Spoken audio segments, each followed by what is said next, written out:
नमस्कार दोस्तों, कैसे हो? उम्मीद करता हूँ सभी अच्छे होंगे। आप सभी का आपके अपने YouTube चैनल पर आपका स्वागत करता हूँ। और आज अपन डिस्कस करने वाले हैं एक विशेष इंपॉर्टेंट टॉपिक अपन कह सकते हैं। आज का अपना टॉपिक रहेगा आरपीएससी के अंदर असिस्टेंट प्रोफेसर का जो इंटरव्यू अभी होने वाला है, उनका रिजल्ट अभी आने वाला है, तो उनका इंटरव्यू की प्रिपरेशन आप कैसे कर सकते हैं। ठीक है, इसमें अपन लास्ट ईयर के जो मेरे अनुभव हैं वो भी मैं आपके साथ में साझा करूँगा, शेयर करूँगा। तो आप लोगों के लिए छोटा सा वीडियो मैं लेके आया हूँ जिसमें आपके सभी डाउट्स जो हैं, काफ़ी नए फ्रेशर स्टूडेंट्स हैं, कैंडिडेट्स हैं जो ये देख रहे हैं कि भी उनका अभी असिस्टेंट प्रोफेसर में अच्छे मार्क्स बन रहे हैं। हालांकि आपको बता दूं, कल जो है वो आरपीएससी के द्वारा सभी के जो पेपर अभी हुए हैं असिस्टेंट प्रोफेसर के, वो अपलोड कर दिए गए हैं। दैट मीन्स अपन कह सकते हैं उनकी जो आंसर की है वो भी आपको विद इन 2 और 3 डेज़ के अंदर आपको आंसर की है वो मिल जाएगी। अब जैसे ही आंसर की आएगी, आपके साथ में 7 दिन के लिए ऑब्जेक्शन मांगा जाएगा। ऑब्जेक्शन के बाद में आपसे ऑब्जेक्शन जैसे ही आप दोगे, उनके बाद में आपका जो रिजल्ट है वो जारी कर दिया जाता है और वो आती है cut off, initial cut off. उसके बाद में आपको 3 गुना लोगों को वो इंटरव्यू के लिए कॉल करते हैं। और इंटरव्यू के लिए जो भी आप जाओगे उसमें कौन से स्टेप्स होगी, कैसे आप परफॉर्म करें। आज का अपना जो वीडियो है वो सिर्फ इस पर्पज़ से है कि आप लोग बेटर परफॉर्म कैसे कर सकते हैं और कैसे आप मैक्सिमम मार्क्स ला सकते हैं। कौन सी चीज़ें ऐसी हैं जिनको आप अवॉइड करके चलें, उन नेगेटिविटी से बचें, वो सभी चीज़ें आज अपन देखते हैं। पहला पॉइंट अपन बात करते हैं आज कि इंटरव्यू जो है वो कब तक हो सकते हैं। देखो, अभी मैंने बताया आपको, तो इंटरव्यू मैक्सिमम अगर अपन माने तो अभी जो रिजल्ट है, रिजल्ट आने में अभी थोड़ा सा टाइम लग सकता है। देखो यहाँ पे अपन देखेंगे रिजल्ट, अगर आप मैक्सिमम भी मानो तो भी आपको 1 से 2 मंथ के अंदर आपका रिजल्ट है वो डिक्लेयर कर दिया जाएगा।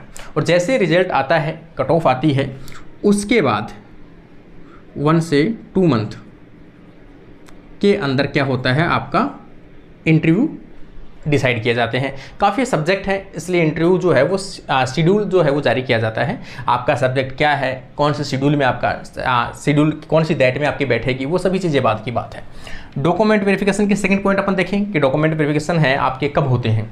देखो, इसमें डॉक्यूमेंट वेरिफिकेशन जो है इंटरव्यू वाले सेम डे में ही आपका क्या होता है, डॉक्यूमेंट वेरिफिकेशन होते हैं।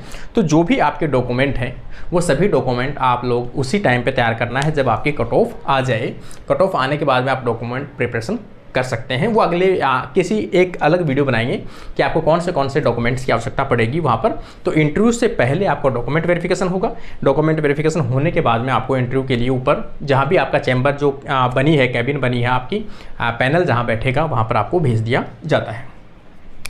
अब अपन देखेंगे थर्ड पॉइंट, इंटरव्यू के लिए क्या क्या पढ़ें। देखो, ये पॉइंट जो है हर किसी नया जो कैंडिडेट है उनके माइंड में स्वाभाविक सा है, आता ही है कि इंटरव्यू में हम क्या क्या पढ़ें। कई कैंडिडेट ऐसे भी हैं जो अभी से प्रिपरेशन कर रहे हैं इंटरव्यू के लिए कि हम इंटरव्यू में क्या पढ़ें। ठीक है, इंटरव्यू में सबसे इंपॉर्टेंट आपका है कि जिस सब्जेक्ट से आप बिलोंग करते हो आपकी सब्जेक्ट स्ट्रॉन्ग होनी चाहिए। ठीक है ना, इंटरव्यू का मतलब सिर्फ आपका इंटरेक्शन है। इंटरव्यू क्या है, इंटरेक्शन बिटवीन 2 पर्सन। ठीक है ना, 2 और मोर, 2 या 2 से अधिक लोगों के बीच में जो संवाद होती है, जो एक दूसरे के बीच में वार्तालाप होती है, उसे ही अपन क्या कहते हैं, इंटरेक्शन कहते हैं, या फिर उसी को अपन क्या कहते हैं, इंटरव्यू कहते हैं। इंटरव्यू का मतलब कि 2 लोग जहां बैठे और आपस में डिस्कस करें कि ये बेसिक चीज़ें होती हैं कि आप इन चीज़ों को जानते हो, आप इन चीज़ों के बारे में क्या सोच रखते हो, आप इनके बारे में क्या बता सकते हो, बेसिक चीज़ें आपसे पूछी जाती है। इसका मतलब इंटरव्यू में पढ़ने के नाम पर आप लोगों को ज़्यादा ब्रॉड इतना नहीं करना है कि इंटरव्यू में हम कंप्लीट पढ़ के जाएँ, हर चीज़ जो आपने एग्जाम में पढ़ी है वो पूरा पढ़ें, ऐसा कुछ नहीं है। ठीक है, इसके लिए सबसे इंपॉर्टेंट तो ये है। देखो, कई बार ऐसा होता है, हालांकि जो लास्ट बार हम लोग जो गए थे इंटरव्यू में, हमें हालांकि जीके से रिलेटेड कुछ भी नहीं पूछा गया था, लेकिन कई बार ऐसा पैनल में जो आरपीएससी के मेंबर बैठते हैं, हो सकता है वहाँ पर ऐसे कंडीशन आपके सामने हो और वहाँ जीके से कोई पुटअप क्वेश्चन किया जा सकता है आपसे। इसलिए थोड़ा जीके आप लोग बेसिक जरूर ध्यान रखें। बेसिक में खास तौर से आप किस डिस्ट्रिक्ट से आप बिलोंग करते हो, ठीक है। उस डिस्ट्रिक्ट से रिलेटेड वहाँ से कोई इंपॉर्टेंट फैक्ट है, इंपॉर्टेंट चीज़ें हैं, वहाँ कोई भ्रमण घूमने टूरिस्ट कोई चीज़ है, कोई टेंपल है, कोई अच्छी खादानें हैं, या कोई भी चीज़ ऐसी इंपॉर्टेंट हो सकती है, वहाँ से वो चीज़ें पूछी जा सकती है। और लेकिन दूसरी चीज़ अपन देखेंगे, आपका जो फोकस रहेगा वो केवल सब्जेक्ट पे रहता है, क्योंकि जैसे जो पैनल बैठता है यहाँ पर अपन देखेंगे, यहाँ ये एंट्री गेट है। एंट्री गेट में जाते ही आप देखोगे यहाँ पर एक टेबल लगी रहती है, कुछ इस प्रकार से लगी रहती है, इस प्रकार से। यहाँ पे चेयरपर्सन होता है, कोई भी एक आरपीएससी का मेंबर हो सकता है, चेयरमैन हो सकता है। यहाँ पे आपके सब्जेक्ट स्पेशलिस्ट होते हैं, ठीक है। ये 3 का पैनल होता है, हो सकता है कभी 4 का भी हो, 2 का भी हो, लेकिन जनरली कंडीशन में यही था हमारे सामने कि ये 2 जो थे वो सब्जेक्ट के थे और ये जो थे वो इनका आरपीएससी का मेंबर हो सकता है, ठीक है। यहाँ आपकी चेयर जो है वो यहाँ पे लगी रहती है। आपको यहाँ एंटर करोगे, एंटर हमेशा आपको पूछ के करना है कि सिंपल वे में आपको पूछना है। आपकी बॉडी लैंग्वेज जो है सबसे इम्पोर्टेंट है, ठीक है ना। आपकी जो मैंने अगला पॉइंट डाला भी है इसमें कि मैक्सिमम मार्क्स के लिए आप क्या चीज़ें ध्यान में रखें, सबसे इंपॉर्टेंट है आपकी बॉडी लैंग्वेज, कि आप कैसे चल रहे हो, कैसे बैठ रहे हो, कैसे उठ रहे हो। इंटरव्यू में जब आप एंटर करते हो, एक पोलाइटनेस आपकी बॉडी में होना चाहिए, आपकी फेस पे पोलाइटनेस होना चाहिए कि आप एक सिंपल व्यक्ति हो, एक अच्छी सोच वाले व्यक्ति हो, अच्छे सोबर दिखने वाले व्यक्ति हो। तो आपको सिंपल हमेशा जब भी आप एंटर करो तो आप पूछ के करें। जब भी आप पूछोगे, इंग्लिश में पूछ सकते हो, हिंदी में पूछ सकते हो, दोनों वर्ड में पूछ सकते हो आप कि क्या मैं अंदर आ सकता हूँ, मे आई कम सर। तो ये जो भी चीज़ें हैं बेसिक आप आओगे और यहाँ पे आप पे आके आपको क्या करना है, रुकना है। चेयर पे जब तक आपको नहीं कहा जाए तब तक आपको बैठना नहीं है। और दूसरी चीज़, आप छोटी छोटी चीज़ें जो हैं वो हालांकि आपको सबको पता है, छोटी छोटी चीज़ें कौन सी हैं, जैसे जाके चेयर को पकड़ के ऐसे पीछे खींचना नहीं है। कई बार अपन क्या करते हैं, जनरली चेयर को पीछे खींच देते हैं ज़ोर से, ऐसे आवाज़ आती है। ऐसी कंडीशंस मिस्टेक्स नहीं करनी है आपको। अगर आपको लगे कि चेयर मुझे पीछे हटानी है, हल्का सा उसको उठा के हल्का सा पीछे कर सकते हो आप उस पर, और जब वो कहे बैठने के लिए देन आप उस पर बैठ सकते हैं। एकदम नॉर्मल स्वभाव में सभी को जाके रेस्पेक्ट तरीके से आपको जो भी टाइम है, गुड नून है, गुड मॉर्निंग है, गुड इवनिंग है, सभी को आप 1 बाय 1 आपको करना है। Good evening sir, good evening ma'am, good evening sir, good evening या गुड मॉर्निंग, जो भी आपका वक्त हो उस टाइम का। तो ये छोटी छोटी चीज़ें हैं और आपका इंटरव्यू यहाँ पे स्टार्ट होता है। यहाँ पे एक वाइट बोर्ड जो है वो लगा रहता है, वहाँ आपको क्या दिया जाएगा लास्ट में, कुछ टाइम के लिए हो सकता है आपको 5 से 10 मिनट के लिए आपको पढ़ाने के लिए कोई भी टॉपिक जो आपको पसंद हो, आपको वहाँ टॉपिक नहीं दिया जाता है, वो पूछा जाता है। वो आपको डायरेक्टली बोलते हैं कि आप बोर्ड के ऊपर कोई टॉपिक को एक्सप्लेन कीजिए। तो आप सिंपल वे के अंदर, अब वो कभी एक नई क्लास के अंदर बताऊंगा, चलो वो तो डिस्कस नहीं करेंगे अपन। सब्जेक्ट से रिलेटेड मैं आपको बता रहा था, जीके के ऊपर ज़्यादा फोकस नहीं किया जाता है, इसलिए आपके सब्जेक्ट स्ट्रॉन्ग होनी चाहिए। उनको पता है जीके एक स्क्रीनिंग चीज़ होती है जिसको आप क्वालिफाई करके इंटरव्यू तक पहुंचे हैं, सीधी सी बात है। अब आपका बेसिक नॉलेज जो है वो कहाँ से चेक किया जाएगा, सब्जेक्ट से चेक किया जाएगा, ठीक है ना। सब्जेक्ट में कम से कम आपके पास में 3 से 5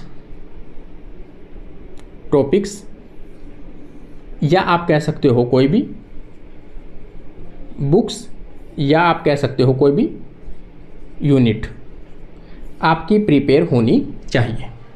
कि अगर आप ये कहो, अगर आपको पूछेंगे, देखो जनरल सी चीज़ तो यही है कि आपको पूछेंगे वो कि आपको कौन सी यूनिट पसंद है, आपको कौन सी टॉपिक, कौन सी बुक्स पसंद है, तो आप बता सकते हो जो भी आपने प्रिपेयर की है। या फिर वो हो सकता है आपको ये पूछे कि कौन सा टॉपिक प्रिपेयर करके आप आए हो, तो आप जनरली से जो आपका सबसे स्ट्रॉन्ग हो वहीं आपको बताना, जिसमें आपका बेसिक क्लियर हो, ठीक है ना। हाई लेवल नहीं चाहिए, वहाँ बेसिक क्लियर जिसमें हो आपका, वहाँ बेसिक चीज़ें पूछी जाएगी आपसे, ठीक है। और सिंपल सा स्वभाव में आपको, देखो एक चीज़ इसमें सबसे इंपॉर्टेंट है कि आपका नेगेटिव इंप्रेशन ना पड़े उनके ऊपर। उसके लिए आपको कैसे बचना है, आपको क्या करना है, आपको जैसे ही वो क्वेश्चन पूछते हैं, सपोज आपसे पूछा गया कि what is the genetic code, कि जेनेटिक कोड क्या है, आपको एक चीज़ तो ये हो सकती है कि आपको डायरेक्ट उसका आंसर आता है, एक आपको ये है कि डायरेक्ट नहीं आ रहा है।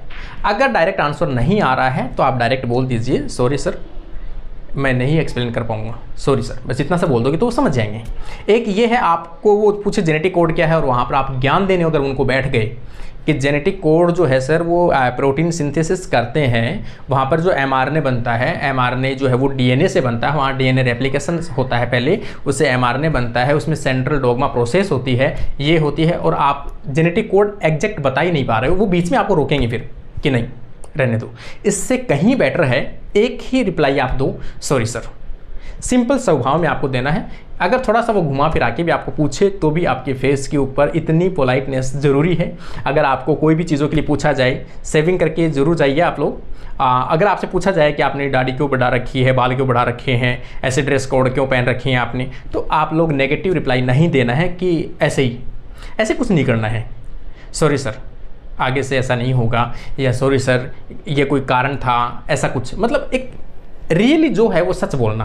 पहली चीज़, ऐसी चीज़ों से आप बच के ही जाना, जितना हो सके आप सिंपलिसिटी में जाइए, तो बेटर होगा कि आपसे ऐसे सवाल ही ना पूछा जाए, ठीक है ना। एक चीज़ आपको याद इसमें देखो, एक पॉइंट मैं आपको इसमें इंक्लूड करना चाहूँगा, जो कई मेरे साथी हैं उनके साथ ऐसी घटना घट चुकी है। वो आपको टॉपिक पूछते हैं और आपने क्या दिया, कहीं से भी पूछ लो, आपने क्या बोल दिया वहाँ, कहीं से भी पूछ लो, पूरे सिलेबस में से कहीं से भी पूछ लो। ये ओवर कॉन्फिडेंस है और ये आपको मरवा देंगे। ये जो लाइन है ये कभी भी आपके मुंह से नहीं निकलनी चाहिए इंटरव्यू के अंदर। इंटरव्यू में सिर्फ आपको जो टॉपिक पूछा जाता है, जो चीज़ें आपको पूछी जाती है उसी का रिप्लाई देना है। आपको पूछा जाता है आपकी कौन सी यूनिट फेवरेट है, आप उसी का नाम बताओ। आप कभी भी ये लाइन नहीं बोलोगे, कहीं से भी पूछ सकते हो सर पूरे सिलेबस में याद है मुझे, पूरा सिलेबस मुझे आता है, ये अगर आप पूछोगे तो नंबर 7 आएंगे आपके 24 में से। इसलिए मैं कह रहा हूँ ये कंडीशन कहीं भी आपको ओवर एक्टिंग, ओवर रिएक्शन नहीं करना है आपको, क्योंकि जहाँ जो अपने सामने प्रोफेसर्स बैठे हैं वो अपने इतने सीनियर हैं, वो इतने लोगों को निकाल चुके हैं आगे से कि आप सोच भी नहीं सकते। आप उनको ज्ञान देने बैठ रहे हो, आप उनके सामने ये कह रहे हो कि कहीं से पूछ लो, इसलिए नेगेटिव इम्पैक्ट है आपका। इसलिए ऐसी चीज़ों से आपको बचना है और सब्जेक्ट के जितना बताया मैंने उतना ही आपको पढ़ना है, ठीक है ना। आगे अपन चलते हैं। ड्रेस कोड का सबसे इम्पोर्टेंट है, जो भी आप कैजुअल ड्रेस हो सके आपकी वो पहननी है अपने को। सिंपल, जैसे मान लो कि चेक्स वगैरह चीज़ों से बचें आप, हो सके वहाँ प्लेन शर्ट, प्लेन पैंट हो, और बेल्ट है सिंपल वाला, पतले वाला बेल्ट हो। नॉर्मल जो है शूज़ जो हो वो लेदर वाला शूज़ हो, ज़्यादा बेस्ट रहेगा, ठीक है ना। वो सभी चीज़ें आपको ज़्यादा टाई वाई सूट ये लगाने की आवश्यकता नहीं है, ठीक है ना। कई लोग पहन जाते टाई वाई लगा के सूट वूट पहन के, ऐसा कुछ नहीं है। सीधा सा आपको बाजू फोल्ड नहीं करनी है वहाँ पर, ठीक, बाजू फोल्ड नहीं करनी है। सिंपल वे में आपका ड्रेस कोड इतना अच्छा इफेक्टिव होना चाहिए कि अगर आपने डार्क कलर की पैंट पहनी है तो लाइट कलर की शर्ट होनी चाहिए, अगर डार्क कलर की शर्ट पहनी है तो आपने लाइट कलर की पैंट होनी चाहिए। लेकिन हो सके जहाँ तक आपको अवॉइड करना है, आपको सिर्फ इतना रखना है, कोई भी पैंट आपके लेते हो तो वो आपकी हमेशा डार्क कलर की होनी चाहिए, शर्ट हमेशा लाइट कलर की होनी चाहिए, हो सके वहाँ तक वाइट कलर की, लाइट ग्रे कलर की, या लाइट अपन कह सकते हैं जो भी आप कलर ले रहे हो, स्काई कलर की हो सकती है, लेकिन लाइट कलर में आपको शर्ट रखना है ताकि वो इफेक्टिव लगे आपको, ठीक है ना। ये सभी चीज़ें हैं। अधिक मार्क्स के लिए क्या करें ये मैंने आपको बता दिया, कौन सी चीज़ों से आपको बचना है, क्या करना है, क्या क्या पूछा जाता है, ये सभी चीज़ें मैंने आपको बता दिया। जीके का बहुत कम पूछा जाता है, सब्जेक्ट के ऊपर फोकस रखा जाता है, सब्जेक्ट के लिए ही आपका इंटरव्यू हो रहा है।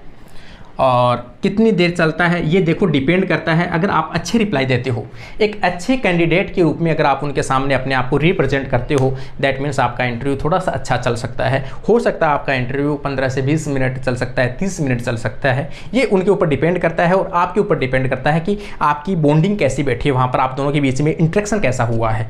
आप लोग जाते ही वहाँ नेगेटिव इम्पैक्ट कर रहे हो, मुँह को ऐसे सुझा के बैठे हो, वहाँ पर ऐसे लग रहा है मेरे को तो ज़बरदस्ती यहाँ पूछा जा रहा है, अनसंट पूछा जा रहा है, ये चीज़ें अगर आप माथे में ऐसे करते हो तो 5 मिनट में आपको कहते हैं भाई जा हो गया आपका इंटरव्यू। इससे कहीं बेटर है आपको पोलाइटनेस के साथ में आपको बैठना है। इंटरव्यू आपका मैक्सिमम 15 से 20 मिनट के आसपास चलता है। क्या बोर्ड पे पढ़ाना होगा? बोर्ड पे पढ़ाने के लिए आपको वो जरूर बोला जाएगा, हर कैंडिडेट को बोला जाता है। सिर्फ आपको कोई एक टॉपिक बोर्ड पे प्रैक्टिस करके जाना है, वो मैं एक लेक्चर में आपको बताऊंगा कि बोर्ड पे पढ़ाने का सही तरीका क्या है, ठीक है ना। तो बोर्ड पे कोई भी एक टॉपिक अच्छी राइटिंग से आपको एकदम धीरे से पढ़ाना है, अच्छे से, ठीक है ना। इंप्रेसिव इंटरेक्शन के लिए मैंने सभी फैक्टर आपको बता दिए हैं कि इंप्रेसिव इंटरेक्शन के लिए आपकी ड्रेस कोड सबसे इंपॉर्टेंट है, आपके गेट में एंट्री ज़रूरी है, आप कैसे बैठते हो, कैसे बिहेव करते हो, कैसे बातें करते हो, आपका माइंड कैसा है, आई कांटेक्ट कैसी है, आप जब भी आप सवाल के जवाब देते हो, रिप्लाई देते हो, आई कांटेक्ट बहुत अच्छे पॉजिटिवनेस के साथ आपकी आई कांटेक्ट होनी ज़रूरी है। ये सभी चीज़ें आपको क्या करते हैं मार्क्स, अगर आप कुछ चीज़ें नहीं भी बता पाओगे तो भी आपको मार्क्स मिलेंगे सिर्फ आपके बिहेवियर के कारण से। अगर आप लोगों ने आपने भले ही आपको पूरी चीज़ें बता दी आपने, अगर आपका बिहेवियर सही नहीं है, आप उठने बैठने में सही नहीं हो, आपके चेहरे पे पोलाइटनेस नहीं है, आप लोग अग्रेसिव टाइप शो कर रहे हो, वहाँ पर ओवर एक्टिंग कर रहे हो, तो ये सभी चीज़ें आपको मरवा देगी। इन नेगेटिव चीज़ों से आपको बचना है। ये सभी इंटरव्यू के लिए आपको सभी चीज़ें हैं वो ध्यान में रखनी है। और फिर भी कोई डाउट होता है तो अगला वीडियो अगले सेशन के साथ में एक बोर्ड का लेके आएंगे अपन कि बोर्ड पे कैसा होता है, क्या पूछा जाता है, बोटनी में क्या पूछा जाता है, मेरे सब्जेक्ट में मुझसे क्या पूछेगी, वो सभी चीज़ें अपन अगली वीडियो में डिस्कस करेंगे। आज का वीडियो आपको कैसा लगा कमेंट सेक्शन में कमेंट जरूर करके जाइए। आज के लिए अपना वीडियो यहीं कंप्लीट होता है। सभी को धन्यवाद। Thank you friends.